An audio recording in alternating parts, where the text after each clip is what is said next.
নবীজির প্রথম 23 বছরে ফল ছিল, পরের 23 বছরে তিনি হিরো বানিয়েছিলেন হযরতে ওমরের মতো, আবু বকরের মতো। এমনকি তার সামনে যখন বিদায় বসে 27 মিনিটের বক্তব্যের সময় মানুষ ছিল তার সামনে প্রায় 1,14,000। কয়জন? 1,14,000 মানুষের সামনে শেষ ভাষণ দেওয়ার সময় নবীজি বলেছিলেন, তারাকতু ফীকুম আমরাইন, আমি দুইটি জিনিস তোমাদের জন্য রেখে গেলাম। লান তাদিল্লু, তাদিল্লু মজারে বর্তমান ভবিষ্যৎ, প্রেজেন্ট ফিউচার। এর আগে লান এসেছে, আরবি গ্রামার অনুযায়ী কথাটার অর্থ দাঁড়ায় কখনোই তোমরা পথভ্রান্ত হবে না, পথভ্রষ্ট হবে না, লাঞ্ছিত হবে না। এমনকি কথার ভেতরে না খেয়ে থাকবে না, এই কথা আছে। তাদিল্লু শব্দের প্রায় 33টা অর্থ আমি পেয়েছি।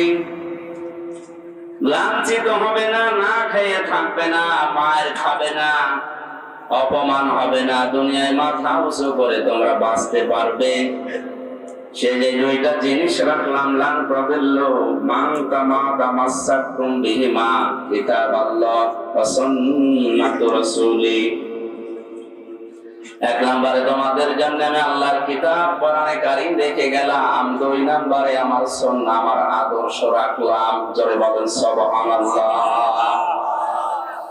আমার মুসলমান ভাইরা, কথাগুলো খেয়াল করে শোনেন।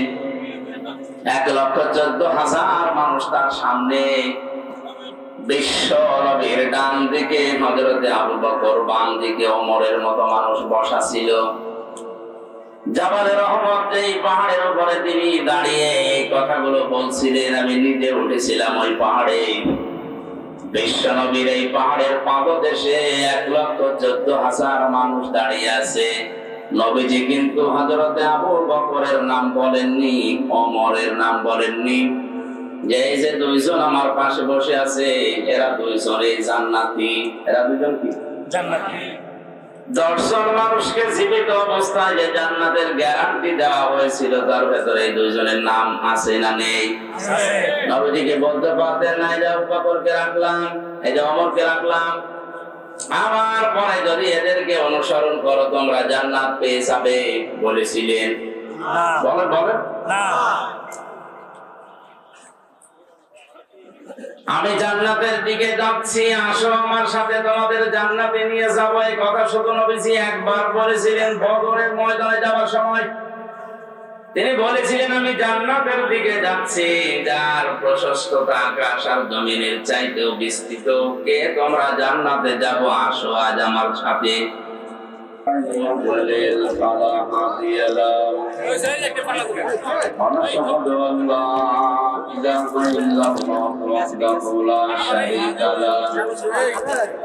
وأشهد أن محمدا عبده ورسوله الذي أرسله بالحق بشيرا ونذيرا وداعيا إلى الله بإذنه وسراجا منيرا. فقد قال الله تعالى في كلامه المجيد وبرهانه التوحيد: أعوذ بالله من الشيطان الرجيم. بسم الله الرحمن الرحيم.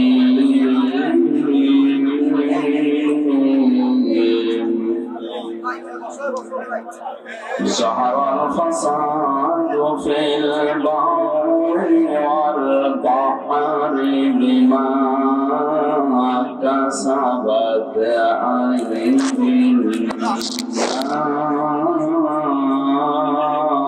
الناس بما كسبت أيدي الناس ليذيقهم بعض الذي عملوا لعلهم يرجعون. راجعون صدقت يا ربنا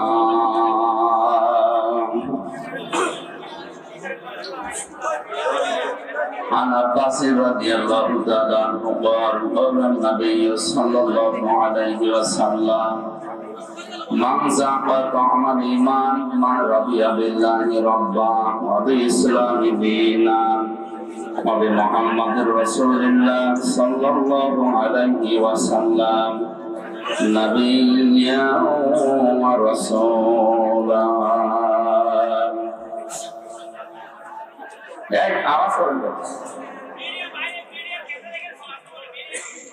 বন্ধ করেন কথা বন্ধ করেন আবার কথা বলেন যেভাবে আছেন এভাবে থাকুন কথা বলবেন না وقال تعالى في شأن رسوله إن الله وملائكته يصلون على النبي يا أيها الذين آمنوا صلوا عليه وسلموا تسليما اللهم صل على سيدنا إخوة حلقة إخوة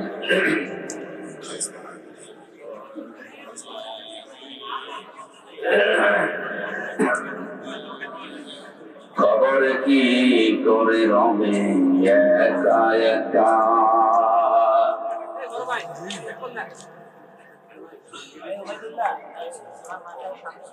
খবর কি করে রবে একা একা অন্ধকারে বাতি নাই বদ্ধ ঘরে সাথী নাই তোমার প্রিয়াও দেবে না তোমার দেখা খবরে কি করে রবে একা একা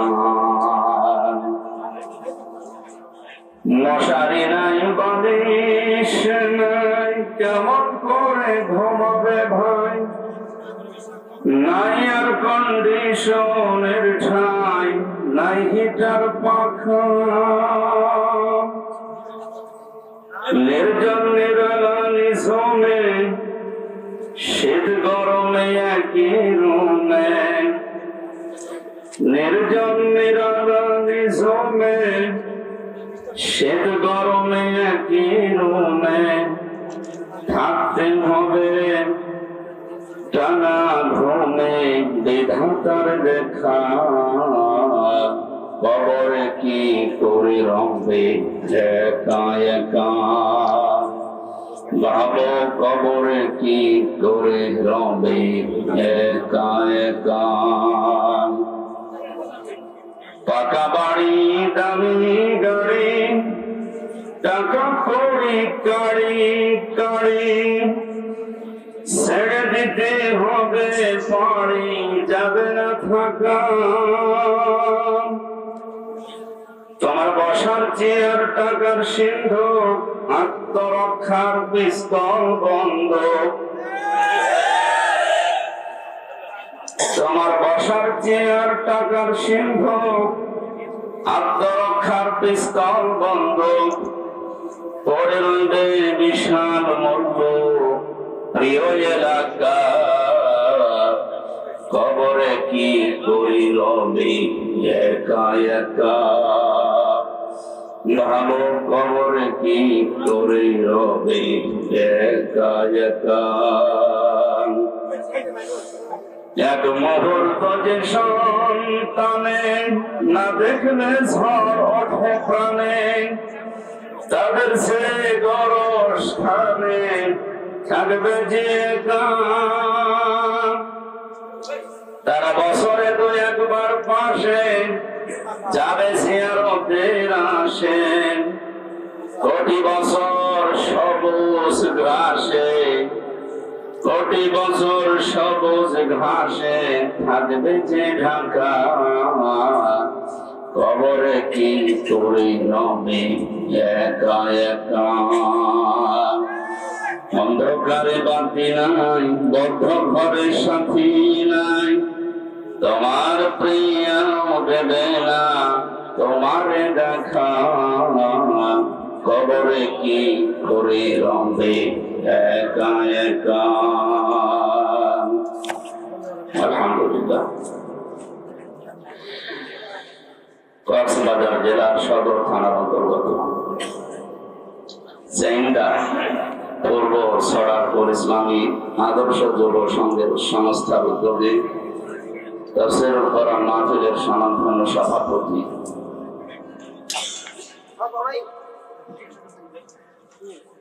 মাহফিলের প্রধান অতিথি সাবেক চেয়ারম্যান দক্ষিণ মিঠাছড়ি বাবু হায়াতি, আলোচনা রাখলেন জনাব মাওলানা আশরাফ বিন মোবারক, মাওলানা তারেক বিন হাসান, মাওলানা মোহাম্মদ হোসাইন দামাত বারকাতুহুল আলিয়া। মঞ্চে বসা সম্মানিত উলামা ইকরাম, সামনে বসা মুসলমান ভাইরা, পর্দার আড়ালের সম্মানিত মা এবং বোনেরা, প্রাণ প্রিয় কক্সবাজারবাসী, ধর্মমত নির্বিশেষে কোরআনের অনুষ্ঠানে যারা এসেছি বলছে আলহামদুলিল্লাহ। কোরআনে কারিমে আল্লাহ তাআলা জানিয়েছেন লাকাদ কানা লাকুম ফি রাসূলিল্লাহি উসওয়াতুন হাসানা, তোমাদের জন্য মহত্তম আদর্শ লুকিয়ে রেখেছি আমি রাসূলুল্লাহর জীবনে। কার জীবনে? মুহাম্মদ ইবনে আব্দুল্লাহর জীবনে। এই কথা কোরআনে আল্লাহ দেয়, আল্লাহ দিয়েছেন রাসূলুল্লাহর জীবনে। মুহাম্মদ ইবনে আব্দুল্লাহ রাসূলুল্লাহ হয়েছিলেন কত বছর বয়সে? 40 বছর। যারা দাঁড়িয়ে আছে এদের বসতে দেওয়া যায় না নাকি? জায়গার দাঁড়িয়ে থাকেন বসে থাকেন তাই হোক, কর্তৃপক্ষের এখন জায়গা নেই নাকি? যেভাবে আছে এভাবে কথা বলা যাবে না। মাত্র 1 ঘন্টা। আমার শরীরও খুব ভালো না, কণ্ঠের অবস্থাও ভালো না, চারিদিক থেকে সমস্যা, এই জন্য 1 ঘন্টা সময় দিন। আজকে আমরা আলোচনা করব কোন পাপের কারণে কোন গজব আল্লাহ নাযিল করে। আমাদের দেশের সাথে দেখি মেলে কিনা। যদি মিলে যায় আশা করছি ওই সমস্ত অপরাধগুলো আমরা মাইনাস করার চেষ্টা করবো ইনশাআল্লাহ। আলোচনার বিষয় কোন পাপের কারণে কোন গজব আল্লাহ নাযিল করে।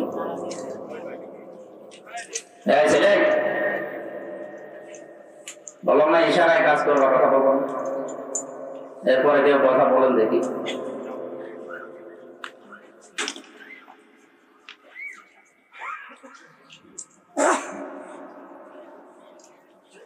এটা কি মমতাজের গানের অনুষ্ঠান? আন্দাজে যা তা এসে দলিয়ে দিলাম হয়ে গেল। আর আমাদের দোলানো জিনিস দোলাবো আমার কণ্ঠ দিয়ে আপনাদেরকে শোনানো লাগবে। যে কণ্ঠে কথা বের হবে যে কায়দা, সে কায়দাতে করতে দে। আপনারা তো কথা আমার উপরে বলছে, আবার কথা বলেন।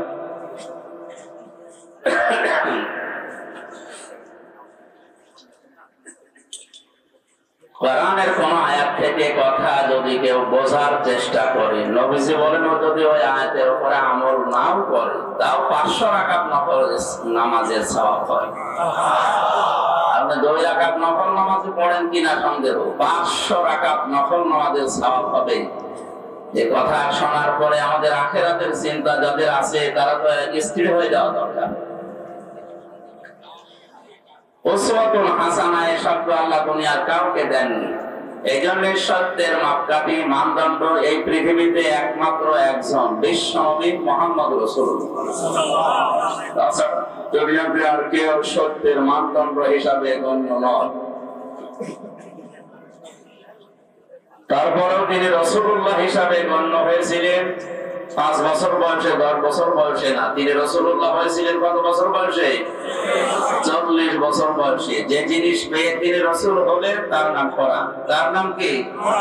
কোরআনে কারীম নাযিল হওয়ার আগ পর্যন্ত তিনি মুহাম্মদ ইবনে আব্দুল্লাহ হিসাবে পরিগণিত ছিলেন এলাকাতে। তার চরিত্রের সার্টিফিকেট দেওয়া হিসাবে মানুষেরা হয়তো তাকে বলতো যে আপনি আল আমিন, আস-সাদিক, এই সমস্ত নামগুলো, কিন্তু রাসূলুল্লাহ কেউ বলতো না। রাসূলুল্লাহ হওয়ার আগে 17 বছর বয়সে একটা সংগঠন বানিয়েছিলেন হিলফুল ফুসুল, শান্তির সংঘ।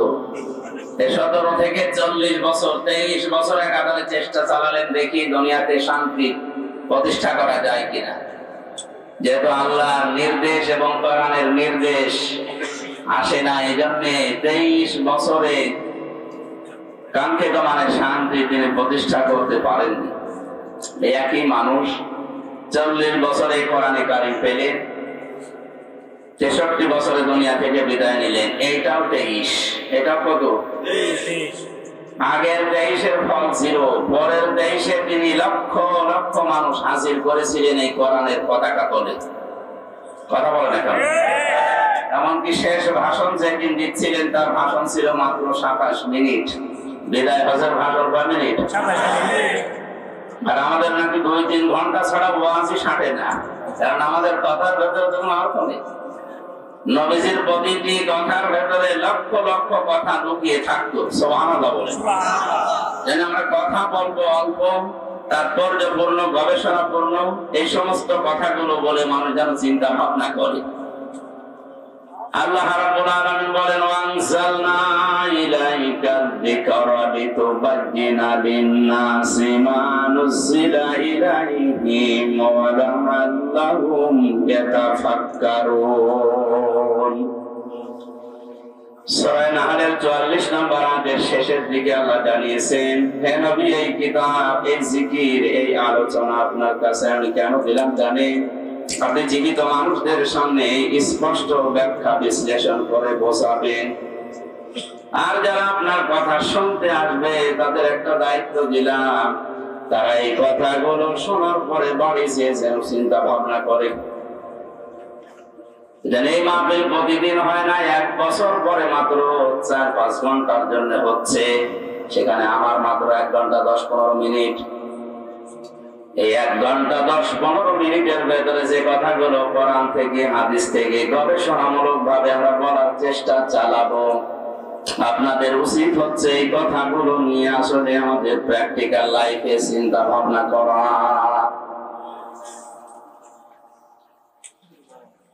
নবীজির প্রথম 23 বছরের ফল ছিল, পরের 23 বছরে তিনি হিরো বানিয়েছিলেন হযরতে ওমরের মতো, আবু বকরের মতো। এমনকি তার সামনে যখন বিদায় বসে 27 মিনিটের বক্তব্যের সময় মানুষ ছিল তার সামনে প্রায় 1,14,000। 1,14,000 মানুষের সামনে শেষ ভাষণ দেওয়ার সময় নবীজি বলেছিলেন, তারাকতু ফীকুম আমরাইন, আমি 2টি জিনিস তোমাদের জন্য রেখে গেলাম। লান তাদিল্লু, তাদিল্লু মজারে, বর্তমান, ভবিষ্যৎ, প্রেজেন্ট, ফিউচার।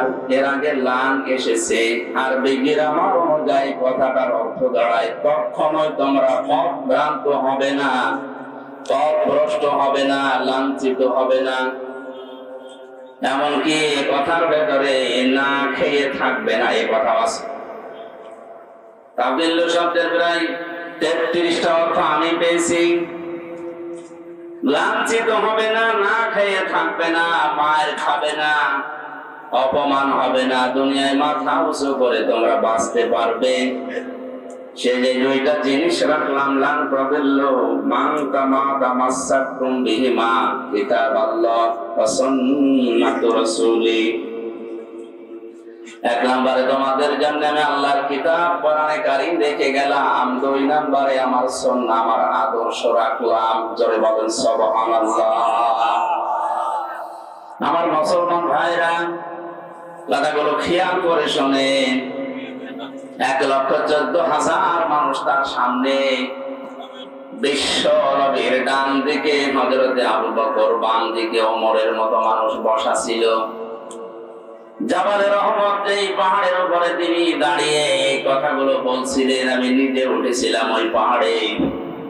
বিশ্ব নবীর এই পাহাড়ের পাদদেশে 1,14,000 মানুষ দাঁড়িয়ে আছে।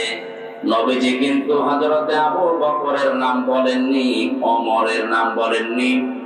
যে এই যে 2 জন আমার পাশে বসে আছে, এরা 2 জনই জান্নাতি। এরা 2 জন কি? জান্নাতি। দর্শন মানুষকে জীবিত অবস্থায় যে জান্নাতের গ্যারান্টি দেওয়া হয়েছিল তার ভেতরে এই দুইজনের নাম আছে না নেই? নবীজিকে বলতে পারতেন না এই যে আবু বকরকে রাখলাম, এই যে ওমরকে রাখলাম, আমার পরে যদি এদেরকে অনুসরণ করো তোমরা জান্নাত পেয়ে যাবে, বলেছিলেন? বলেন বলেন না। আমি জান্নাতের দিকে যাচ্ছি, আসো আমার সাথে তোমাদের জান্নাতে নিয়ে যাবো, এই কথা শুধু নবীজি একবার বলেছিলেন বদরের ময়দানে যাওয়ার সময়। তিনি বলেছিলেন আমি জান্নাতের দিকে যাচ্ছি যার প্রশস্ততা আকাশ আর জমিনের চাইতেও বিস্তৃত, কে তোমরা জান্নাতে যাবো, আসো আজ আমার সাথে। নবীজি বলেন ওই দিন আমার সাথে যারা যোগ দিয়েছিল, যারা শহীদ হয়েছিল, পরেও যারা মারা গেছে, প্রত্যেকেই জান্নাতি। জোরে বলেন আল্লাহু আকবার। এর ভেতরে স্পেশাল ভাবে যে 10 মানুষের নাম আমরা হাদিসে জানি, তার ভেতরে আবু বকর আছে, ওমর আছে। কথা বলেন ঠিক কিনা? এত বড় বড় পাওয়ারফুল নবী, পাওয়ারফুল মানুষ যারা, যাদের জান্নাত দরজা ডাকতে থাকবে, হযরত আবু বকরের জীবনীতে আছে জান্নাতের প্রতিটা দরজা তাকে পাওয়ার জন্য আকাঙ্ক্ষা পেশ করবে। আসেন আমার দিকে। হযরত ওমরের ব্যাপারে আছে আকাশের তারকারাজি, কেউ যদি গণনা করা শুরু করে একদিন শেষ হয়ে যাবে। হযরত ওমর যে নেকির কাজ দুনিয়ায় করেছিলেন, 26 বছর বয়সে মুসলমান হওয়ার পর যে কয়দিনই বেঁচে ছিলেন, মাত্র এই কয়েক বছরে তিনি এত বেশি নেকির কাজে আঞ্জাম দিয়েছেন, কিয়ামত পর্যন্ত কেউ যদি ওমরের নেকি গণনা করে শেষ হবে না। মাথায় যাদের মগজ আছে চিন্তা করেন তো, যে মানুষগুলো সামনে পেছনে বসে আছে, এই মানুষগুলো কেন বেশি নাম ধরে বলতে পারলেন না কেন যে এদেরকে রেখে গেলাম, এদের মেনে নিলে জান্নাত পেয়ে যাবে?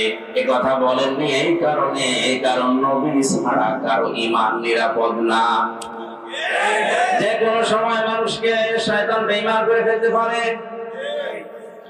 নবীজি নবীদেরকেও শয়তান ধোঁকা দিয়েছে, কিন্তু আল্লাহ নিজে স্পেশাল ভাবে তাদেরকে বাঁচিয়েছেন। তাদের কথা আলাদা, বাকি পৃথিবীর কাউকে কারো নিরাপদ না ঈমান। হযরত ওমর নিজেই বলতেন মাঝে মাঝে হুযায়ফা ইবনুল ইয়ামিনকে ডাক দিয়ে, এ হুযায়ফা, তুমি তো নবীজির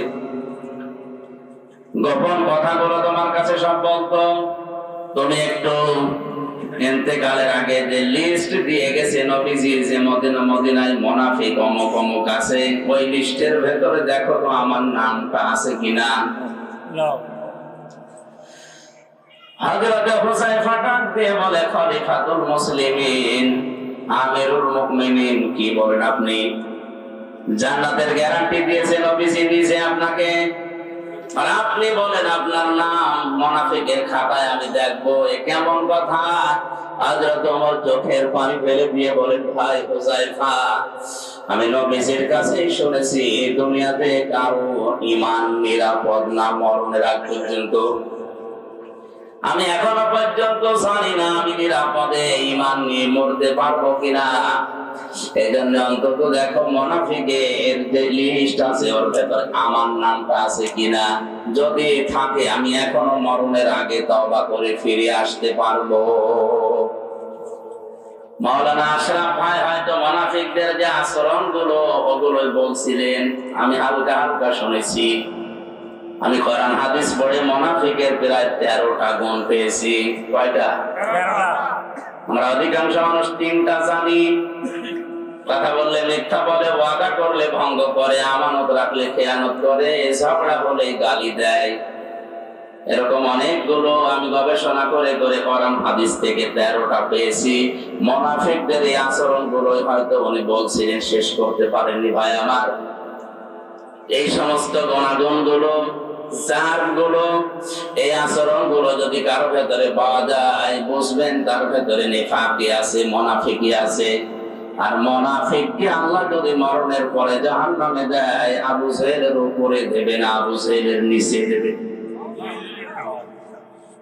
মুনাফিককে আল্লাহ যদি জাহান্নামে দেয়, আবু জাহেলের উপরে দেবে না নিচে? কোথায় আছে? আমরা তো বলে না।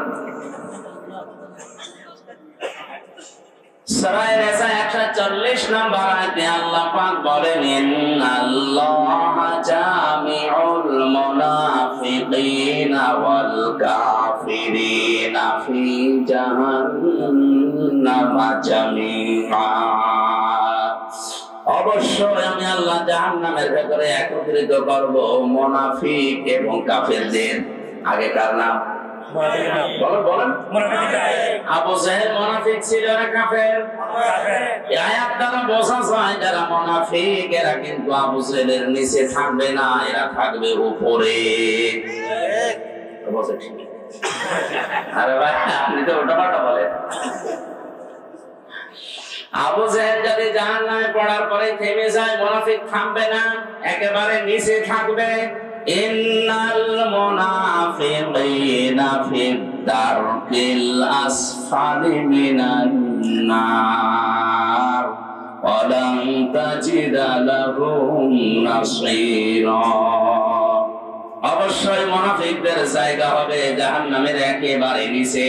আসফাল ইসমে তাফসীর, এর জায়গার নিচে নেই, একেবারে নিচে তাদের জায়গা দেব। শুধু জায়গা নিচে দেব না, এই মানুষগুলোকে কেউ সাহায্যের কথা বলতেও আসবে না। কাফেরদের যত কথা আমি পেয়েছি, কোন কাফেরকে সাহায্য করা হবে না এমন কথা নেই, যদিও তাদেরকেও সাহায্য করা হবে না, কিন্তু আলাম তাজিদা লাহুম নাসীরা এরকম কঠিন শব্দ নেই।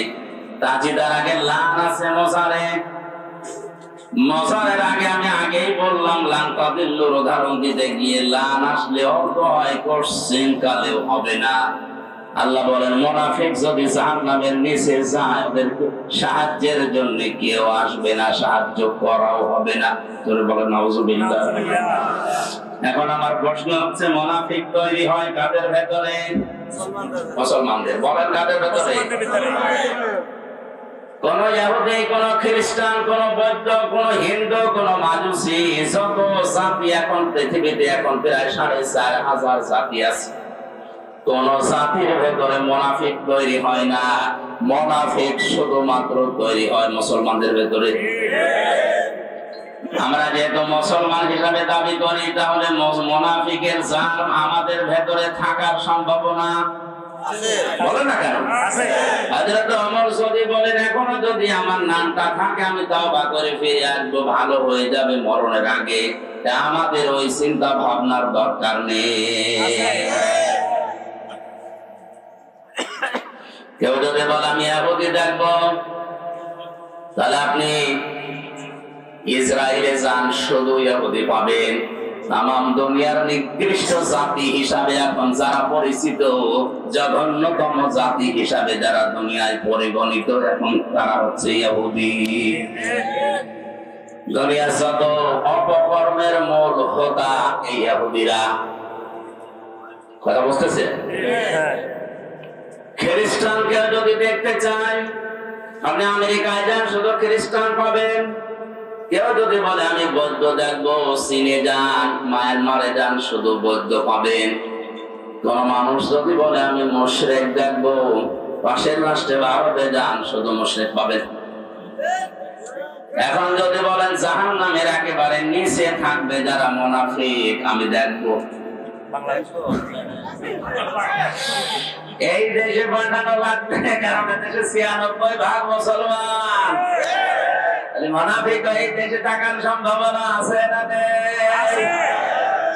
মুনাফিকদের 13টা আচরণের ভেতরে 11 নম্বরে আমি পেয়েছি, ওদের সব সহ্য হয়, আল্লাহর কোরআনের কথা সহ্য হয় না। কোরআনে কারীম জানিয়েছে, ওয়াইদা কিলা লাহুম তাআলাউ ইলা মা আনজালাল্লাহু ওয়া ইলার রাসূলি রাআইতাল মুনাফিকিনা ইয়াসুদ্দুনা আনকা সুদুদা। সূরা নিসার 61 নম্বর আয়াতে আছে, আল্লাহ পাক বলেন, হে নবী, যখন আপনি মানুষদেরকে বলবেন আসো আল্লাহ এবং রাসূলের আদেশের দিকে আসো, রাআইতাল মুনাফিকিনা, আপনি দেখতে পাবেন মুনাফিক যারা আল্লাহ এবং রাসূলের আইনের কথা, আদর্শের কথা বলা মাত্রই তারা আস্তে করে পেছন দিক থেকে কেটে পড়বে। হয়তো বিভিন্ন নাম দিয়ে তারা কাটবে। কিছু কিছু মানুষ বলবে এটা রাজনীতি। আজ দেশে বলে না, আল্লাহর আইনের কথা বলতে গেলে, রাসূলের আদর্শের কথা সঠিকভাবে তুলে ধরতে গেলেই বলে এইটা রাজনীতি, এ ওয়াজ হচ্ছে না, আস্তে করে চলে যায়। আপনি বলেন ১,৫০০ বছর আগে সূরা নিসার ৬১ নম্বর আয়াতে আল্লাহ যা যা বলেছে বাংলাদেশের সাথে এখন মিলে যাচ্ছে। আমার তো মনে হয় আমি যে কথা বলছি এখন খাপের খাপ মনটাছে আপনি যাচ্ছে না। মুনাফিকের দেশে এখন আছে। আল্লাহর আইনের কথা বললে এর কাছে রাজনীতি মনে হয়, রাসূলের আদর্শের কথা বললে, রাসূলের বিচার ব্যবস্থার কথা বললে এর কাছে রাজনীতি মনে হয়। বলে এটা আমাদের সংবিধানের বাইরের কথা। পৃথিবীর সবচেয়ে বড় সংবিধান আল্লাহর কোরআন। وَكَذَلِكَ أَنزَلْنَاهُ حُكْمًا عَرَبِيًّا وَلَئِنِ اتَّبَعْتَ أَهْوَاءَهُمْ بَعْدَ الَّذِي جَاءَكَ مِنَ الْعِلْمِ مَا لَكَ مِنَ اللَّهِ مِنْ وَلِيٍّ وَلَا ظَهِيرٍ আল্লাহু আকবার। সূরা রদের ভেতরে আল্লাহ পাক জানিয়েছেন, হে নবী, এই কোরআনকে আমি আল্লাহ দুনিয়ায় সংবিধান করে নাযিল করলাম। এটা বাদ দিয়ে কোন মানুষ যদি মন মস্তিষ্কের তৈরি করা মন মতো আইন কানুন নিয়ম নীতি বানিয়ে পরিবার সমাজ চালাতে চায়, সে কাউকে সাহায্যকারী হিসাবে পাবে না। সরি বলেন নাউজুবিল্লাহ। এখানে আমাদের উচিত হচ্ছে, আমরা যেহেতু মুসলিম, আমাদের একমাত্র আদর্শ হওয়ার কথা যার নাম বলেছি উসওয়াতুন হাসানা, দুনিয়ায় কেউ না, মুহাম্মদ রাসূলুল্লাহ। আজকের পোস্টারের প্রথমে আপনারা লিখে দিয়েছেন তোমাদের জন্য রাসূল সাল্লাল্লাহু আলাইহি ওয়াসাল্লামের জীবনে মহত্তম বা সর্বোত্তম আদর্শ লুকিয়ে আছে আল কোরআন। এটা সূরা আহজাবের ২১ নম্বর আয়াতের প্রথম অংশে আছে। আমার প্রশ্ন, পরবর্তী শব্দগুলো লিখতে পারবেন। আল্লাহর নবীকে আদর্শ হিসাবে পাবে যাদের ভেতরে ৩টা গুণ আছে। কয়টা? এর পরবর্তীতে আল্লাহ সিরিয়াল করে দিয়েছেন, লিমান কানা ইয়ারজুল্লাহ ওয়াল ইয়াউমাল আখিরা ওয়া যাকারাল্লাহা কাসীরা। এক নম্বরে যে মানুষগুলো লিমান কানা ইয়ারজুল্লাহ, আল্লাহ রাব্বুল আলামিনের দিকে যারা ফিরে আসে, রাজা ইয়ারজু মানে ফিরে আসা। ২ নম্বরে যে মানুষগুলো দুনিয়াতে ওয়াল ইয়াউমাল আখিরা, কিয়ামতে জবাব দেওয়া লাগবে বিশ্বাস করে। ৩ নম্বরে যাকারাল্লাহা কাসীরা, যাদের জীবনে সবচাইতে বেশি আল্লাহর আলোচনা হয়। কার? আল্লাহ। বলেন বলেন আল্লাহ। তাহলে এই বাংলাদেশে 18 কোটি মানুষের জন্য রাসূলুল্লাহ আদর্শ এখনো সবার জন্য হয়নি, কারণ এই 3টা গুণ আমরা অধিকাংশ মানুষের ভেতরে দেখতে পাচ্ছি না। এক কথা বলো না। আমি শর্ত দিলাম মাওলানা হাফিজকে, আপনি যদি কুষ্টিয়ায় যান আপনার সাথে আমি যাব, শর্ত দিয়েছিলেন আপনি যদি যান। এখন উনি যদি সকালে না যায়, আমার যাওয়ার দরকার আছে। আল্লাহ তাআলা বলেন উত্তম আদর্শ, সর্বোত্তম আদর্শ তোমাদের জন্য রাসূলুল্লাহ, কিন্তু 3টা গুণ থাকা লাগবে। কয়টা? 3টা। সবাই বলেন, সবাই বলেন।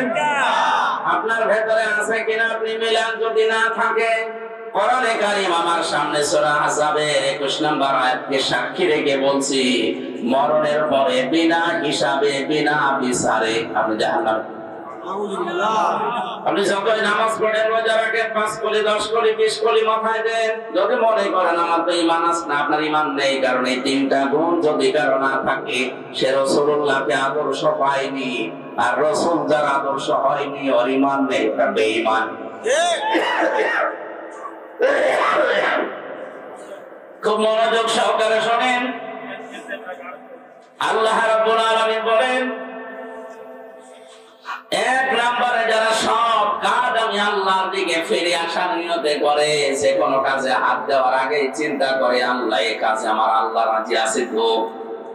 আজকে যে গাড়িতে আসলাম, লোকটাকে আমি এর আগে কোনোদিন দেখেছি বলে মনে হয় না, কিন্তু যে ভালোবাসা আমার প্রতি দেখিয়েছে এই দুনিয়ার স্বার্থ পাওয়ার জন্য না, এটা আল্লাহর জন্য। দুনিয়ায় যাকে আপনি ভালো সাহায্য করবেন লোক দেখানোর জন্য, স্বার্থ পাওয়ার জন্য না। যে মানুষগুলো শুধুমাত্র আল্লাহর জন্য কাউকে ভালোবাসে। দুই নম্বরে কিয়ামতের দিবসে যারা বিশ্বাস করে, সে জন্মের পর থেকে শুনছি কিয়ামত হবে, কিয়ামতের দিন আছে, কিন্তু কিয়ামত যে কি, কিভাবে হবে, কিয়ামতে জবাব দেওয়া লাগবে, এই বিশ্বাস যদি কোন মানুষের ভেতরে একবার জন্ম হয়ে যায়, ওর জীবন থেমে যাবে। যাদের তাফসীর করতে গিয়ে আমি জেলখানার ভেতরে থাকাকালীন ফি জিলালিল কোরআনে পড়েছিলাম। আছেন আপনারা ময়দানে? খলিফাতুল মুসলিমিন হযরত ওমর তার সন্তান আব্দুল্লাহকে ভর্তি করলেন মাদ্রাসায়। ওই সময় হযরতে আলী ছিলেন প্রধান বিচারপতি, তার সন্তান হোসাইন ওই একই মাদ্রাসায় ভর্তি হয়েছে। বারবার কলম ফেলে দিচ্ছে, আব্দুল্লাহকে বলে কলম তুলে দাও। তিনি একবার, দুইবার, তিনবার তুলে দিলেন। প্রেসিডেন্টের ছেলে স্বাভাবিকভাবে রাগ হয়ে গেছে, ডাক দিয়ে বলে, হোসাইন ইচ্ছা করে কলম ফেলে দাও, আমারে তুলতে বলো, আমি কি তোমার চাকর, খাদেম? হযরতে হোসাইনও রাগ করেই বলে ফেলেছে, আব্দুল্লাহ তুমি শুধু খাদেম না, খাদেমের বাচ্চা খাদেম। মেম্বারের ছেলেকে এরকম গালি দিলে তার মেজাজ খারাপ হয়, আর তিনি দেশের প্রেসিডেন্টের ছেলে। এক দৌড়ে বাড়িতে গিয়ে বলে, আব্বা আমি আর মাদ্রাসা যাব না। কেন? হোসাইন আমারে গালি দিয়েছে, আমি নাকি খাদেমের বাচ্চা, খাদেম। হযরত ওমর বিচক্ষণ মানুষ ছিলেন, ডাক দিয়ে বলে, সন্তান আমি বিচার করব, কিন্তু এখন না, জমার দিন। জমার দিন তিনি খুতবা দিচ্ছিলেন, বক্তব্যের মাঝখানে তিনি দাঁড়িয়ে বললেন, এখানে হযরত হোসাইন আছে? বলে, হ্যাঁ। এদিকে আস। তুমি আমার ছেলেটাকে গালি দিয়েছো খাদেমের বাচ্চা, চাকরের বাচ্চা বলে? বলে, হ্যাঁ দিয়েছি। কেন দিলে? হযরতে হোসাইন বলে, ওমর হাতে মুখে হাত দিয়ে বলেন তো, আপনি কি আমার নানার খাদেম ছিলেন না? হযরত ওমরের কথা বন্ধ হয়ে গেছে, চোখ দিয়ে টপ টপ করে পানি পড়ছে। সাহাবীদের বললেন, নবীর সাহাবীরা বিচার হয়ে গেছে। ছোট মানুষ তো আব্দুল্লাহ বসে না, বলে, বাবা তুমি তো এখনো বিচার আরম্ভ করনি, হোসাইনকে মারবে না? হযরতে ওমর বলে, বাবা যে বিচার করেছি এটা আমার অনেক কাছে লাগবে। হোসাইন তুমি যেটা বললে এটা কি লিখে দিতে পারবেন? না। খেজুর পাতা আর একটা পৃষ্ঠা, খেজুর পাতার একটা পাতা নিয়ে এসেছে খেজুর গাছের, ওখানে লিখে দিয়েছে, ওমর আমার নানার খাদেম ছিল, এটা আমি দেখেছি, সই করে দিলাম, ইসি হোসাইন ইবনে আলী। যান। হযরত ওমর কাগজটা হাতে নিয়ে মুখে জমা দিলেন। ছেলেকে ডাক দিয়ে বললেন, বাবা মারা যাওয়ার পরে এই কাগজটা আমার কাফনের ভেতরে দিয়ে দিও। কিয়ামতের ময়দানে যদি আল্লাহ আমাকে প্রশ্ন করে আর জীবনের যদি কিছুই কবুল না হয়, অন্তত এই কাগজটা তুলে দেখাতে পারবো, মাবুদ তোমার নবীর নাতি লিখে দিয়েছে আমি নবীর খাদেম ছিলাম।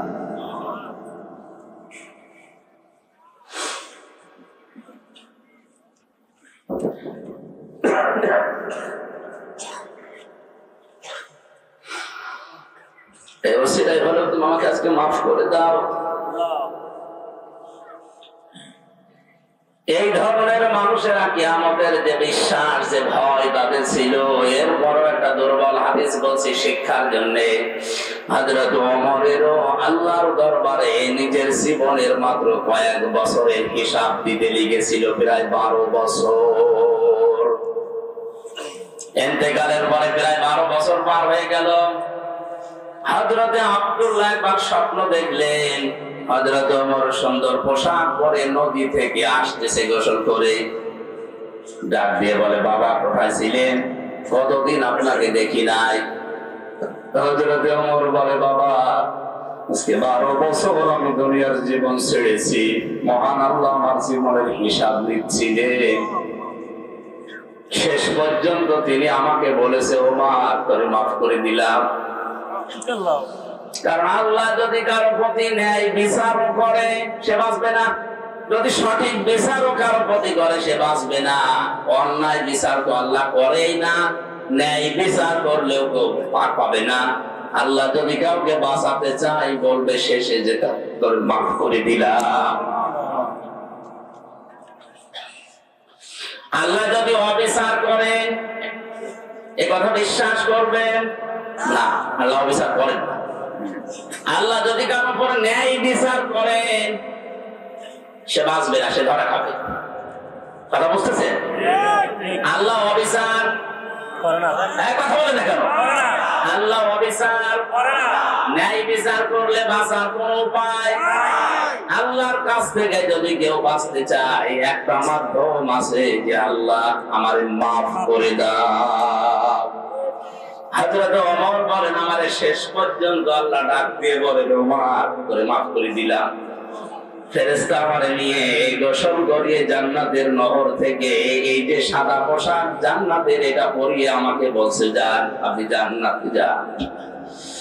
ও কক্সবাজারবাসী, হযরত ওমরের যে জীবনী শুনলেন, আকাশের তারকার চাইতে যার নেকির কাজ জীবনে বেশি ছিল। কোন রাস্তা দিয়ে গেলে শয়তান পর্যন্ত 40 দিন ওই রাস্তায় যেতে ভয় পেত। এত বড় পাওয়ারফুল মানুষ নবীজি বলেন, একবার আমার স্ত্রীরা আমার কাছে এইটা দিন ঝগড়া করছিল। হযরতে আবু বকর আসলেন স্ত্রীদের ঝগড়া থামে না, হযরতে ওসমান আলী এসেছে তাদের ঝগড়া থামে না। হযরতে ওমর কিছুক্ষণ পরে বাইরে থেকে সালাম দিয়েছে, আসসালামু আলাইকা ইয়া রাসূলুল্লাহ। স্ত্রীরা বলছে, আপনি থাকেন আমরা গেলাম। কারণ এখন যে লোকটা এসেছে এর মুখের আগে হাত চলে। হযরতে ওমরকে দেখে ওই দিন নবীজি বলেছিলেন, ওমর তুমি যে রাস্তা দিয়ে চলো রাস্তায় শয়তান পর্যন্ত চলে না। এই ধরনের মানুষ যদি কিয়ামত নিয়ে এই টেনশনে থাকে আমাদের কি হয়েছে বলেন? নবীজিকে আদর্শ পাওয়ার জন্য কিয়ামতে জবাবদিহি করা লাগবে, এই টেন্ডেন্সি এই বিশ্বাস আমাদের জন্ম দেওয়া লাগবে। এটা নেই এই জন্য আজ দুর্নীতি হয়, এইটা নেই এই জন্য আজ বেগম পাড়া তৈরি হয়, এইটা নেই এই জন্য আজ আমাদের অধিকার গুলো আমরা আদায় করতে পারি না। যদি কোনো মানুষ 100 ভাগ বিশ্বাস করে যে আমাদের জবাব দেওয়া কিন্তু লাগবে, দুদিন আগে দুদিন পরে ওর জীবন এমনিতেই পাল্টিয়ে যাবে। মক্কার ওই মানুষগুলো তাদেরকে জোতা মেরে লাঠি মেরে মানুষকে হেদায়েত করেনি। নবীজি এই কিয়ামতে জবাব দেওয়া লাগবে এই কথাগুলো যখন তুলে ধরেছেন, ওই মানুষ যাদের বিবেক ছিল, বুদ্ধি ছিল, যাদের কপালে হেদায়েত ছিল, তারা এমনিতেই এই কথাগুলোর উপরে ঈমান এনে পাল্টিয়ে গেছে। আমি রাসূলুল্লাহকে আদর্শ পাওয়ার জন্য 3 নম্বরে বলেছিলাম, ওয়া যাকারাল্লাহা কাসীরা। যাদের জীবনে সব চাইতে বেশি জিকির থাকবে, আলোচনা থাকবে আল্লাহর। আল্লাহ কাসীরা দিয়েছেন, কলিলান দেননি, আবার কাসীরুন দেননি, কাসীরা আছে। সব থেকে বেশি তাদের মুখে, তাদের পরিবারে, সমাজে, রাষ্ট্রে, তাদের সব জায়গায় নাম থাকবে, আলোচনা থাকবে কার? কালিমাতুল্লাহি হিয়াল উলিয়া, আল্লাহর কালিমা তাদের উপরে থাকবে। আমার মনে হয় সংসদ ভবন থেকে শুরু করে আমাদের এই ইউনিয়ন পরিষদের অফিস পর্যন্ত সব জায়গায় আল্লাহু আকবার বড় করে লিখে রাখা দরকার। দেখলে আল্লাহর নাম মনে হয়, কিন্তু এগুলো না দিয়ে এমন এমন জিনিস আমরা টাঙিয়ে রাখি, আল্লাহর নাম তো দূরের কথা, কার নাম মনে হয় আল্লাহ জানে।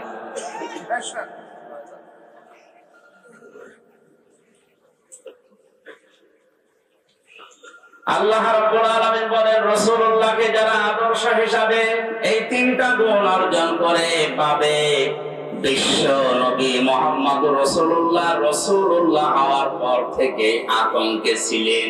কিসে ছিলেন? বলেন। 1 থেকে 40 বছর তার সমস্যা হয়নি।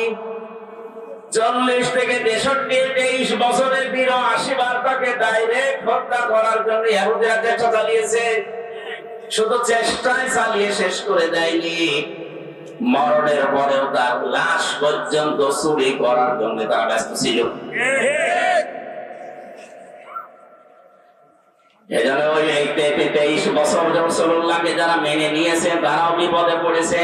কিন্তু 1 থেকে 40 যারা ওই সময় মেনেছিল, তার সাথে ছিল, তাদের কোনো বিপদ হয়নি।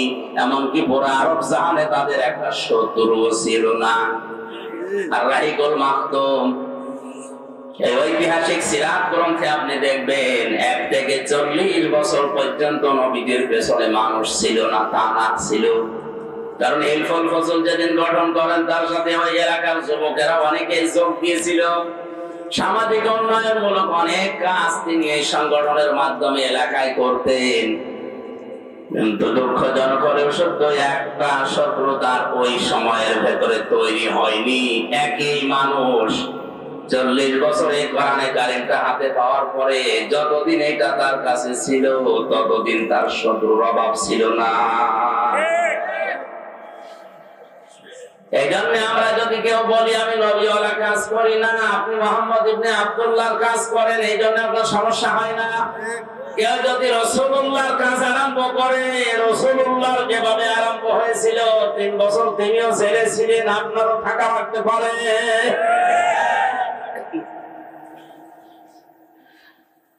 আমাদের উচিত হবে যে আয়াতটা আপনারা লিখে দিয়েছেন, এটা আমাদের বাস্তব জীবনে যদি আমরা সেট করতে চাই, ওই 3টা শর্ত আমাদের মানা লাগবে। এই শর্তগুলো আমার আল্লাহ বলেন কার? আল্লাহ আমাদের মেনে নেওয়ার তৌফিক দিন, জোরে বলেন আমিন। আমার আলোচনার বিষয় বলেছিলেন কোন পাপে কোন গজব। জবান খুলে কোরআনের এই সোনালী আয়াত সূরা রুম 41 নম্বর আয়াতটা পড়েছি। পড়েন আউযু বিল্লাহি মিনাশ শাইতানির রাজীম। বিসমিল্লাহির রাহমানির রাহিম।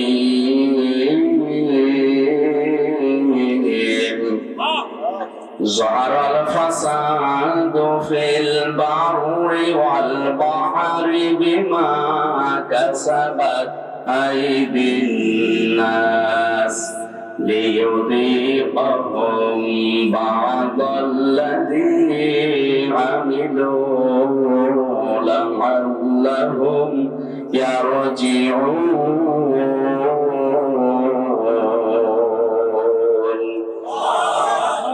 আল্লাহ রাব্বুল আলামিন বলেন, জনস্থলে যে বিপর্যয়, যে অশান্তিগুলো, যে গজবগুলো দেখতে পাও, এগুলো আমি একটাও দিতে চাই না। এগুলো সব তোমাদের হাতের পাপ, কামাই করা ফসল। আমি কেন এগুলো দেই মাঝে মাঝে জানো? অতিবৃষ্টি, অনাবৃষ্টি, মাঝে মাঝে এর জমিনকে ঝাঁকুনি দেয়, আমরা যেটা ভূমিকম্প বলে শুনি। এগুলো কেন করিলে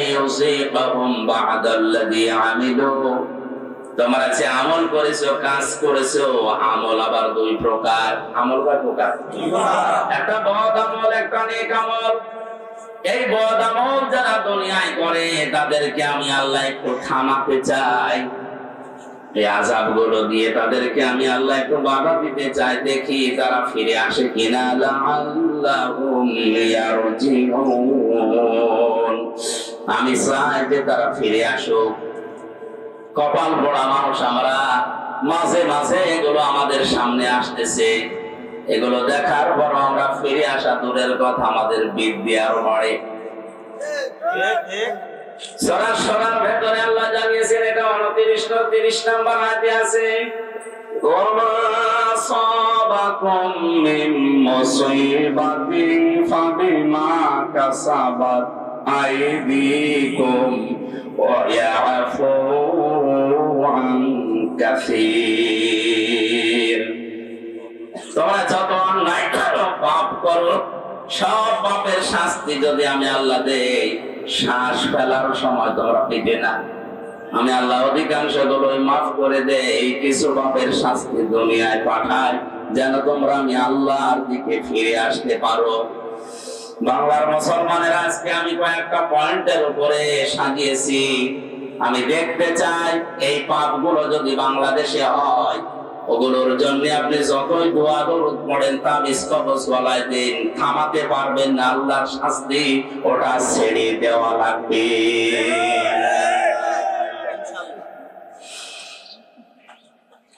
কোরআনে কারিমে সূরা আনকাবুত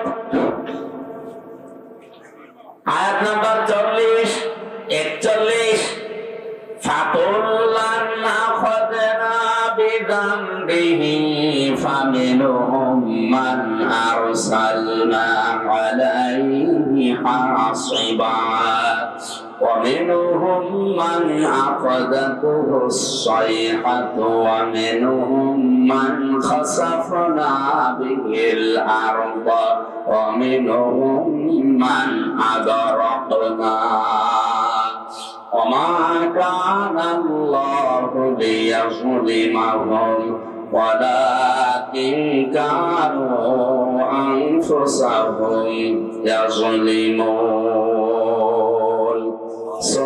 সুবহানাল্লাহ আলহামদুলিল্লাহ লা ইলাহা ইল্লাল্লাহ সুবহানাল্লাহ আলহামদুলিল্লাহ লা ইলাহা ইল্লাল্লাহ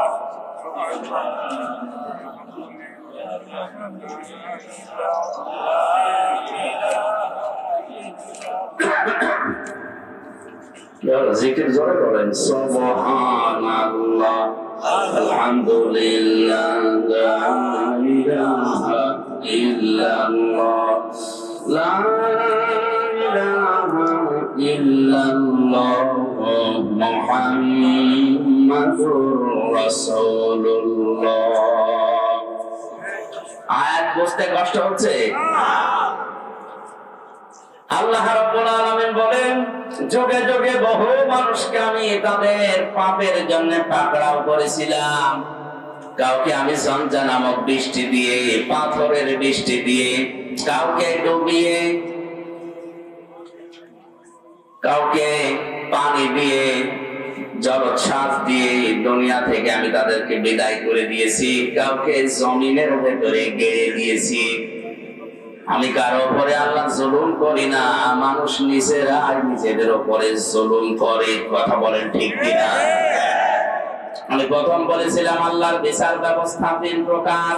1 নম্বরে আল্লাহ জুলুম করে না, কথা বলেন না কেন? 2 নম্বরে আল্লাহ ন্যায় বিচার করলে কেউ বাঁচবে না। 3 নম্বরে কেউ বাঁচতে চাইলে আল্লাহর রহমত থাকবে। এজন্য আল্লাহ বিচার করেন না। 2 নম্বরে আমার আল্লাহ ন্যায় বিচার করলে কেউ বাঁচতে পারবে না। 3 নম্বরে কেউ বাঁচতে চাইলে আল্লাহর ক্ষমা পাওয়া লাগবে। যে সমস্ত পাপের জন্য আল্লাহ তাদেরকে ধরেছিলেন, দেখি ওই পাপগুলো এখন বাংলাদেশে আছে কিনা। আল্লাহ রাব্বুল আলামিন বলেন, وإلى مدين أخاهم شعيبا قال يا قوم اعبدوا الله ما لكم من إله غيره قد جاءتكم بينة من ربكم فأوفوا الكيل والميزان ولا تبخسوا الناس أشياءهم ولا تفسدوا في الأرض بعد إصلاحها ذلكم خير لكم إن كنتم مؤمنين الله أكبر আমি শুআয়বকে পাঠিয়েছিলাম মাদিয়ান শহরে তার ভাইদের কাছে। এ কোরআনে অনেক যতগুলো নবীর দাওয়াতি সিস্টেম দেওয়া আছে তারা দাওয়াত দিত এই কায়দায় এই পদ্ধতিতে। এখানে শুআয়ব আলাইহিস সালামের নাম দিয়ে আল্লাহ কিছু শিক্ষা দিতে চেয়েছেন। একটু ভালো করে শুনুন। হযরত শুআয়ব আলাইহিস সালামকে মাদায়েন শহরে তার ভাইদের কাছে আল্লাহ পাঠিয়ে বললেন, তুমি দাওয়াত দাও, হে আমার জাতির লোকেরা, আল্লাহ বাদে কোনো মাবুদ নেই, ইলাহ নেই, ইবাদত পাওয়ার যোগ্যতা কারণে আমরা যারা সত্যি নবীদের উত্তরসূরি দাবি করছি, আল্লাহর কসম আমরাও কিন্তু এই কথাই আপনার কাছে বলছি। আল্লাহ ছাড়া ইবাদত পাওয়ার যোগ্যতা কারো নাই। এই জন্য সহজ ভাবে বলি লা ইলাহা ইল্লাল্লাহ, আল্লাহ বাদে ইবাদত পাওয়ার যোগ্যতা, উপাস্য হওয়ার যোগ্যতা দুনিয়ায় আর কারণে। এই কথা বললেই হিন্দুরা রাগ করে, কারণ ওদের দেবতা একটা দুইটা না, 33 কোটি। ওদের দেবতা 33 কোটি, এই জন্য ওদের রাগ হবে। আল্লাহ ছাড়া ইবাদত পাওয়ার, উপাসনা পাওয়ার যোগ্যতার কারণে কথা বললে ইহুদির মন আপনি পাবেন না, খ্রিস্টানের মন আপনি পাবেন না। ওয়ালান তারদা আনকাল ইয়াহুদ ওয়ালান নাসারা হাত্তা তাত্তাবিআ মিল্লাতাহুম কুল ইন্না হুদাল্লাহি ওয়াল হুদা। হে নবী, কখনো ওরা আপনার পদে ইহুদি খ্রিস্টানরা রাজি হবে না যতক্ষণ আপনি তাদের যে ধর্ম অনুসরণ না করবেন।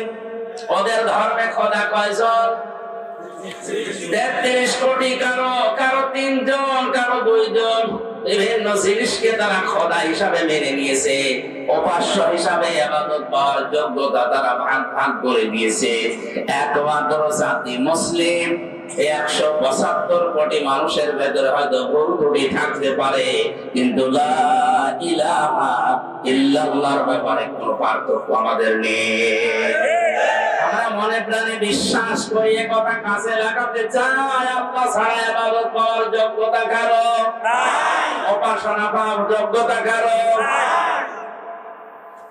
কারণ নবীদের দাওয়াত এইটাই ছিল, ইয়া কওমি ইবুদুল্লাহ মা লাকুম মিন ইলাহিন গায়রু, আল্লাহর ইবাদত করো কারণ তিনি ছাড়া কোনো ইলাহ নেই। এরপরে হযরতে শুআয়ব আলাইহিস সালাম তার জাতির লোকের কাছে যে মেসেজটা দিয়েছেন, নবীদের দাওয়াতি পদ্ধতি আপনাকে আমি বলছি। বাদিজা আতকুম বাইয়িনাতুম মির রাব্বিকুম, অবশ্যই তোমাদের রবের পক্ষ থেকে তোমাদের কাছে স্পষ্ট দলিল, প্রমাণ, নিয়ম নীতি, আইন কানুন এসেছে। সে আইনের ভেতরে দুইটা কথা এখানে আল্লাহ পাক দিয়েছেন, ফাউফুল কাইলা ওয়াল মিজানা ওয়ালা তাবখাসুন নাসা আশিয়াআহুম। 1 নাম্বার, তোমরা ওজনে কম বেশি করবে না। কিসে? সবাই বলেন ওজনে। এই ওজন বলতে শুধু দাড়ি পাল্লার ওজন না। এখন তো অনেকে দাড়ি পাল্লায় তুলে দেওয়ার চিন্তা আছে। হাইকোর্টের সামনে বিশাল একটা দাড়ি পাল্লা টাঙানো আছে, দুই দিকের মাপই সমান। এটা দ্বারা দেশের জনগণকে বোঝানো হচ্ছে যে ন্যায় বিচার ছাড়া এখানে কিছু চলে না। দাড়িপাল্লা মানে মানদণ্ড, দাড়িপাল্লা মানে ন্যায় বিচারের মানদণ্ড। এটা এদিকেও যেমন এইদিকেও সমান, কোন দিকে একেবারে কম বেশি নেই, সমান সমান। আচ্ছা, তো বিচার ব্যবস্থার দিকে তাকালে আজ যেটা দেখতে পাচ্ছি আমরা, ন্যায় বিচারের তুলনায় অবিচারই বেশি হচ্ছে। ন্যায় বিচারের তুলনায় অবিচার যদি না হবে, কোন কারণে আমি 3টা বছর জেল খাটলাম, আপনি জবাব দিন।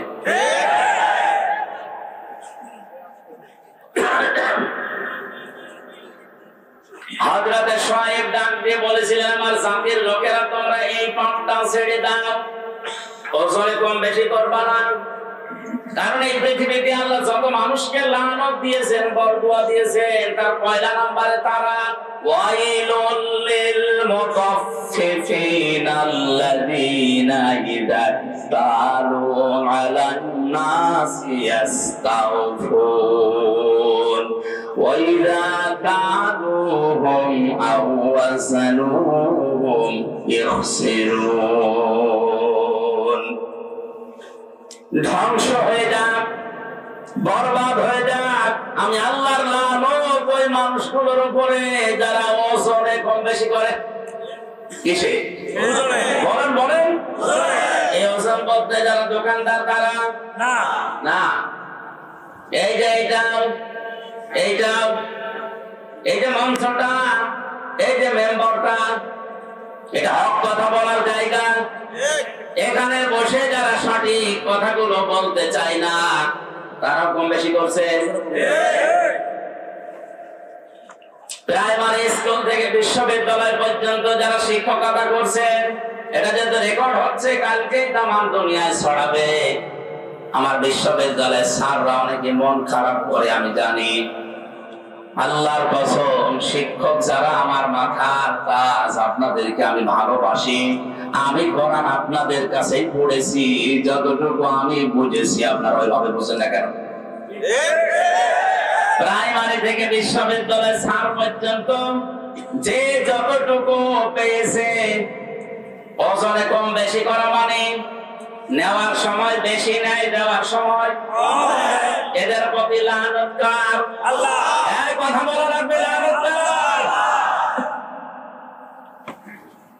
বিশ্ববিদ্যালয়ে স্যার হওয়ার জন্য কত জ্ঞান লাগে এটা আমি নিজে অনার্স মাস্টার্স করতে গিয়ে দেখেছি। একজন ডক্টর 45 থেকে 50 মিনিটের একটা ক্লাস নেয়, কমপক্ষে 40-50টা বইয়ের রেফারেন্স তার দেওয়া লাগে। কারণ সামনে যারা বসে আছে ওরা গরু ছাগল না, সব মেধাবী। বিশ্ববিদ্যালয়ে গরু ছাগল চান্স পায়? বাংলাদেশের মেধা যাদের বেশি তারাই ওখানে যায়, আর তাদের সামনে বসে 40-45 মিনিট আপনি বক্তব্য দেবেন। সলিমদ্দি কলিমদ্দির মতো না, কোন কনসার্ট না, এক টান দিয়ে দিলাম, একটা দুলিয়ে দিলাম, হয়ে গেল না। অন্তত বিশ্ববিদ্যালয়ে যারা ক্লাসের মতো ক্লাস নাই তাদের 40-50টা বইয়ের রেফারেন্স দেওয়া লাগে। কারণ আমরা জানি ভার্সিটিতে কোনো বই ওইভাবে নেই। স্যারদের লেকচার গুলো থেকে লাইব্রেরিতে হাজার হাজার বই আছে, ওখান থেকে বাছাই করে প্রশ্নের উত্তর তৈরি করা লাগে। এই যে স্যাররা এই পর্যায়ে যেতে তাদের কত মেহনত করা লেগেছে, তারাও তাদের শিক্ষকের কাছ থেকে কত কিছু পেয়েছে। নেওয়ার সময় তারা তো ঠিক মতোই নিয়েছে, কিন্তু দেওয়ার সময় অধিকাংশ স্যাররা আমাদের ওইভাবে দিতে চায় না। আর প্রাইমারি থেকে আপনি তাকান, মাদ্রাসা বলেন, স্কুল বলেন, কলেজ বলেন, ভার্সিটি বলেন, সব জায়গায় ক্লাসে 45 মিনিটে যেটা দেওয়ার কথা ওইটা ঠিক মতো দেয় না, বলে প্রাইভেট করা, কোচিং করা লাগবে। এটা আপনি নেওয়ার সময় ঠিক মতো নিয়েছিলেন, দেওয়ার সময় ঠিক মতো দিলেন না, এইটাই ওয়াইলুল লিল মুতাফফিফিন। আপনি তো নেওয়ার সময় ঠিক মতোই নিয়েছিলেন, যদি ওইভাবে দিতেন আমার আর প্রাইভেট পড়া লাগতো না, কোচিং করা লাগতো না। বেশি বলে ফেললাম। এইটাই চলছে অধিকাংশ ভার্সিটি স্যাররা, রাজশাহী বলেন, কুষ্টিয়া বলেন, বরিশাল বলেন, চট্টগ্রাম বলেন, এই সমস্ত জায়গা থেকে ঢাকায় যে প্রাইভেট ভার্সিটিতে ক্লাস নেয়, যেখানে রেখেছে এই জায়গায় আপনি যতগুলো টুকু পেয়েছিলেন ওইটা ডেলিভারি দিতে পারেন না। হযরত শুআয়ব নবী এই কথা কাল জাতির কাছে বললেন যে তোমরা ওজনে কম বেশি করবা না। আলা তাবখাসুন নাসা আশিয়া, এক একটা শব্দের ভিতরে লক্ষ লক্ষ কথা এরকম পয়েন্ট আকারে আছে, যত টানবে তত বের হবে। আমার শরীরের দিকে, গলার দিকে আর ঘড়ির দিকে তাকে আমি খুব তাড়াতাড়ি করছি। ওয়ালা তাবখাসুন নাসা আশিয়া ওয়ালা তুফসিদু ফিল আরদি বা'দা ইসলাহিহা। দ্বিতীয় নম্বরে, দুনিয়াতে শান্ত হয়ে যাওয়ার পরে অশান্তি করার জন্য পায়তারা করবা না, যেটা সবচেয়ে বেশি চলছে এই বাংলাদেশে। যালিকুম খায়রুল লাকুম, এইটাই ভালো কাজ। ইন কুনতুম মুমিনিন, যদি মুমিন বলে দাবি করে থাকো, ওজনে কম বেশি করা আজকে থেকেই বন্ধ করা লাগবে। এই ওজনে কম বেশি মানে খাদ্যে ভেজাল দেওয়া আছে, এই কথা বলে না কেন? নিজের সন্তান, নিজের বউ, নিজের মা যেগুলো খাবে ওগুলোতে ফরমালিন দেয় না, বিষও দেয় না, ঔষধও দেয় না, ওগুলো দেয় শুধু তাদের যেগুলো অন্যরা খাবে। যারা ফরমালিন দিচ্ছেন, বিষ দিচ্ছেন, ঔষধ দিচ্ছেন, এগুলোর কারণে যে ফলগুলো তরতাজা দেখতে মনে হয়, ধোঁকা খেয়ে আমাদের মতো মানুষ আমরা কিনে নিয়ে আসি, আমাদের কিডনি নষ্ট হয়ে যায়। কথা বলে এগুলো যারা করছেন ওই ব্যবসায়ীরা, আপনার দ্বারা আমার কিডনি, আমার হার্ট, আমার মস্তিষ্ক নষ্ট হয়ে যাচ্ছে, আপনি মানুষ হত্যা করার গুনাহ কামাই করছেন। আপনার ওপরে আল্লাহর লানত, আল্লাহর বরদোয়া। ও বাংলার মুসলমানেরা, আল্লাহ যদি কাউকে বরদোয়া দেয়, বলে করে কি আর বাঁচাবে? এই মুহূর্ত থেকে ওজনে কম বেশি করা, খাদ্যে ভেজাল দেওয়া বন্ধ করা লাগবে। দুনিয়াবে শান্ত হয়ে যাওয়ার পরে অশান্তি তৈরি করার জন্য পায়তারা করবেন না। যদি মুমিন বলে দাবি করেন, এরপরে আরো দুইটা কথা তিনি বলেছিলেন, নাকি শেষ করে দেব? ওয়ালা তাকউদু বিকুল্লি সিরাতিন তু'ইদুনা ওয়া তাসুদ্দুনা আন সাবিলিল্লাহ মান আমানা বিহি ওয়া তাবগুনাহা বিওয়াজা واذكروا إذ كنتم قليلا فكثركم وانظروا كيف كان عاقبة المفسدين। আরেকটু খেয়াল করেন, আল্লাহ তাআলা বলেন তাদের আরেকটা অপরাধ ছিল, ওয়ালা তাকউদু সিরাত তাকউদু বিকুল্লি সিরাতিন তু'ইদুনা। ওরা মানুষকে ধরার জন্য বিভিন্ন রাস্তায় বসে থাকতো ওত পেতে। আজ বাংলাদেশে এই গোনাটাই 15 বছরে সবচাইতে বেশি বেড়েছে। ওত পেতে থাকে, কখন কারে ধরিয়ে দেওয়া যায়। এই জেলায় মনে হয় এখনো শুরু হয়নি।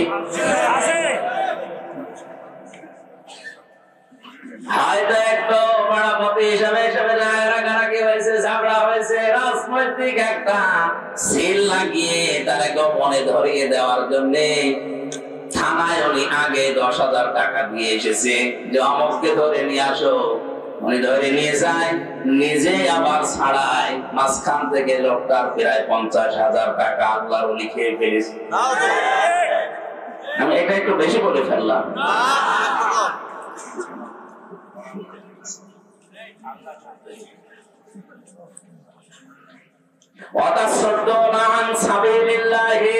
দুই নম্বরে তারা গোনা করত, 4 নম্বরে তাদের অপরাধ ছিল এইটা, ওরা আল্লাহর রাস্তা থেকে মানুষকে সরিয়ে দেওয়ার জন্য বিভিন্ন কায়দা কৌশল কাজ কারবার করত। এত কাজে মানুষ যাচ্ছে, কোনো অসুবিধা নেই, আল্লাহর দিকে, আল্লাহর পথের দিকে মানুষ আসলে বাধা।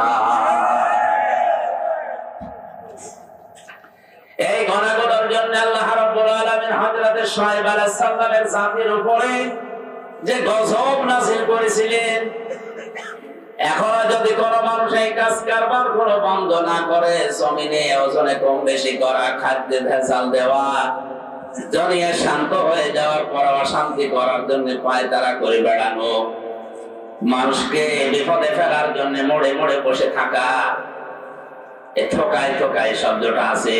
ওয়ালা তাকউদু বিকুল্লি সিরাতিন তু'ইদুনা ওয়া তাসুদ্দুনা আন সাবিলিল্লাহ। তোমরা বসে থেকো না, মানুষকে ধরিয়ে দেওয়ার জন্য, বিপদে ফেলার জন্য কোন রাস্তার মোড়ে মোড়ে গোপনে, কিচ্ছু জানে না, ঘরে ঘুমিয়ে আছে, চোখ খুলে দেখছে সেলখানায়। কি গো, তুই গাছ কেটেছিস, তুই গাড়িতে আগুন লাগিয়েছিস, অথচ কিচ্ছু জানে না। 2-1 দিন ঠিক ওইভাবে কেটে যাচ্ছে, চোখ খুলে আবার দেখছে বাড়িতে। কি গো, খোঁজ নিয়ে দেখা গেল বাড়ি থেকে প্রায় 2 লাখ টাকা চলে গেছে। এইটা যদি কেউ বন্ধ না করে আমার আল্লাহ তাদের উপরে মাসে মাসে ভূমিকম্প দেয়। রানা বেলা চাই এমনি ঢসে পড়েনি। অনেকেই বলেছিল যে মনে হয় অনেকে ধাক্কা দিয়ে ফেলে দিয়েছে। আরে ভাই, ধাক্কা দিয়ে বিল্ডিং ফেলে দেওয়া, তাহলে তো দেখি 357টা বিল্ডিং এ ফাটল ধরেছে বছরে। সারা বাংলাদেশের জরিপ 357টার উপরে বিল্ডিং এ অলরেডি ফাটল ধরে গেছে। পানির স্তর গুলো, এই লেয়ার গুলো নেমে যাচ্ছে। আরো আইতুম ইন আসবাহা মাউকুম গাওরান ফামাইয়াতিকুম বিমাইম মাইন।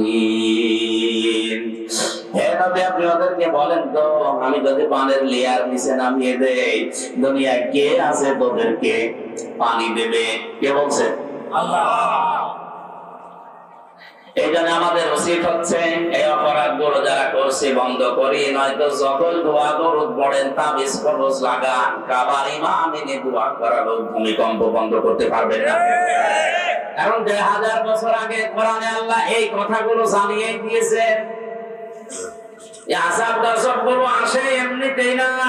এই কক্সবাজারে তো আমার মনে হয় 2-3 দিন আসার পরে আমি যেটা দেখতে পাচ্ছি, যেভাবে ঢেউ গুলো আসতেছে সাগরে, 10-15 হাত 20 হাত উঁচা হয়ে ঢেউ আসবে, আল্লাহর নির্দেশ শুধু লাগবে। আল্লাহ এটা পারে না। আল্লাহ যদি একবার বলে 40 হাত উঁচা হয়ে ঢেউটায়, তাহলে এই জেলা না, এ দেশ পুরা পানির নিচে চলে যাবে। আল্লাহ এটা করতে 10 বছর লাগবে। ইন্নামা আমরুহু ইযা আরাদা শাইআন আইয়াকুলা লাহু কুন ফায়াকুন। আল্লাহ পাক বলেন, আমি যখন কোন কাজের আদেশ করি তখন কিছুই লাগে না, শুধু কোন বলি, ফায়াকুন, এটা হতে 1 সেকেন্ডও সময় লাগে না। এজন্য আমাদের উচিত আমাদের পাপের কাজগুলো ছেড়ে দেওয়া, থেমে দেওয়া। আমি মুসলিম শরীফ থেকে একটা হাদিস আসার সময় পড়ছিলাম, 6 প্রকার নারীকে আল্লাহ জাহান্নামে দেবে বলে ঘোষণা দিয়েছে। কয় প্রকার?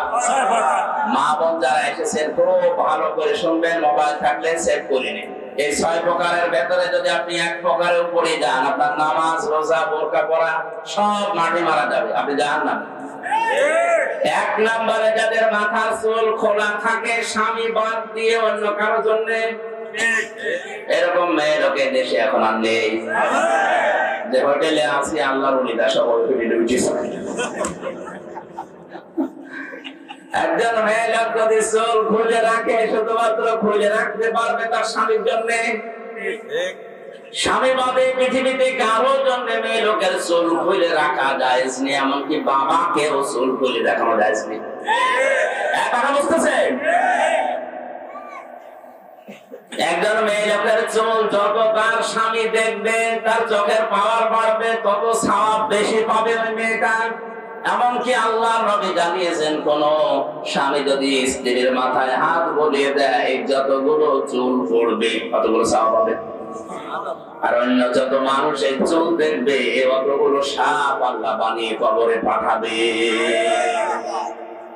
চুল ওরা দেখায় স্বামীকে না, পরপুরুষকে বেশি। এখানে যে মহিলার মাথার চুল খোলা থাকবে, স্বামী বাদ দিয়ে অন্য কারো জন্য, সে জাহান্নামী। 2 নম্বরে স্বামীকে যে মহিলা সম্মান করে না। 3 নম্বরে স্বামীকে বাদ দিয়ে দেবর, ননদ বা অন্য কারো সাথে যারা হাসি তামাশায় লিপ্ত থাকে বেশি সময়, স্বামীর কাছে আসলে মুখ গোমরা হয়ে থাকে। আর যদি দেবর পায়, স্বামী গিয়েছে ঘাস কাটতে, বাগে ধরে খাট, আমার দেওয়া বেশি থাকে।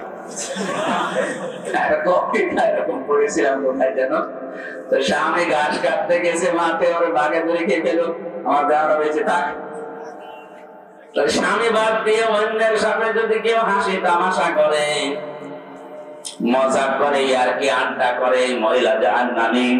4 নম্বরে যে মহিলা অপবিত্রতা থেকে পবিত্রতার খবর রাখে না, শরীর খারাপ হয়েছে, কবে যে পবিত্র হবে ওর খেয়ালই নেই, স্বামীর যে হক আছে ওর মনেও নেই। এই জন্য যখনই শরীর অসুস্থ হবে, সুস্থ হওয়ার পর থেকে নিজেকে পরিষ্কার পরিচ্ছন্ন করে স্বামীর জন্য উপস্থাপন করা লাগবে। 5 নম্বরে মিথ্যা বলে, গীবত করে, এরপরে আবার কসম করে কথায় কথায়। মেয়েদের স্বভাব এটা বেশি, ওরা কিছু হলেই কসম কাটে। কসম যদিও কাটে, আবার ছেলের মাথায় হাত দিয়ে, স্বামীর মাথায় হাত দিয়ে কসম কাটে। এমনকি কাবা শরীফের ছবি টাঙানো বলে কাবার কসম। দুনিয়াতে একজনের নামে শুধু কসম কাটা যায় আছে, কে? বলেন বলেন। আমরা কসম কাটি বড় যে জিনিস, সেই জিনিসের উপরে। এ দুনিয়ার সবচাইতে বড় আল্লাহ। বলেন বলেন। আল্লাহ যখন কসম কাটেন, তখন কসম কাটেন ওই জিনিসের সাথে, যে জিনিসের সাথে আমাদের জীবনের সম্পর্ক আছে। আমাদের জীবনের সম্পর্ক আছে সময়ের সাথে। কিসের সময় আছে? এই জন্য আমি হামজা আছে, সময় নেই, হামজার দাম। এখন যদি আমার সময় শেষ হয়ে যায়, আপনারা আমাকে নামিয়ে দেবেন। আর আমার জীবনের সময় যদি শেষ হয়ে যায়, আমাকে মানুষ আর হামজা বলবে না, মরহুম হামজা বলবে। এজন্য মানুষের জীবন সংক্রান্ত কথাগুলো বলতে গিয়ে আল্লাহ জানিয়েছেন, ওয়ালা আসরি ইন্নাল ইনসানা লাফি খুসর। সময়ের কসম, জীবনের কসম, হায়াতের কসম, ইতিহাসের কসম। যেহেতু মানুষের হায়াত আছে, মানুষ আছে, জীবন আছে, মানুষ আছে, এগুলো না থাকলে মানুষের আর দাম থাকে না। এর সম্পর্ক মানুষের জীবনের সাথে রিলেটেড। এই জন্য আল্লাহ মানুষের জীবন সংক্রান্ত কথা বলতে গিয়ে কসম দিয়েছেন হায়াতের, সময়ের। জোরে বলেন সুবহানাল্লাহ। আমরা যেহেতু কসম দিতে পারি শুধুমাত্র আল্লাহ ছাড়ার কারো নামে না। মা বোন যারা এসেছেন, কসম যদি কাটতেই হয় আল্লাহ নামে কাটবেন। তাছাড়া পৃথিবীর কোন পীর বাবার নামে, কোরআনের নামে, কাবা শরীফের নামে, ছেলের মাথায় মেয়ের মাথায় হাত দিয়ে কসম কাটা জায়েজ নেই। 6 নম্বরে যারা অন্যের সুখ দেখে চলে,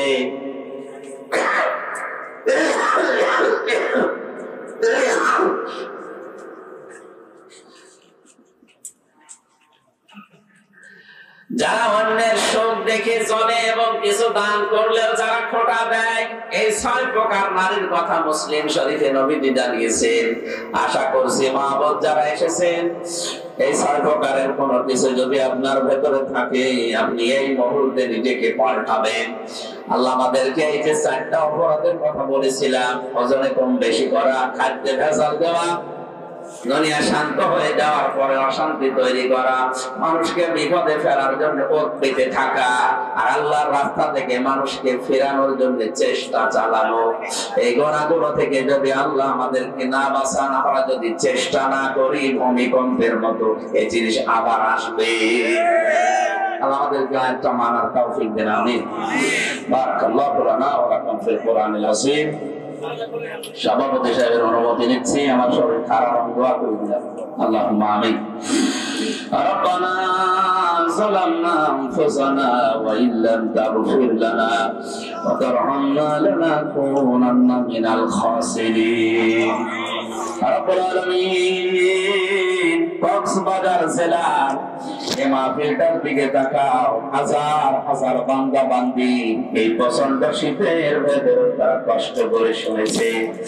আল্লাহ তাআলা মেহেরবানি করে মানুষগুলোকে তুমি মাফ করে দাও, সওয়াবগুলো আমাদের নবীজির রওজায় পৌঁছিয়ে দাও।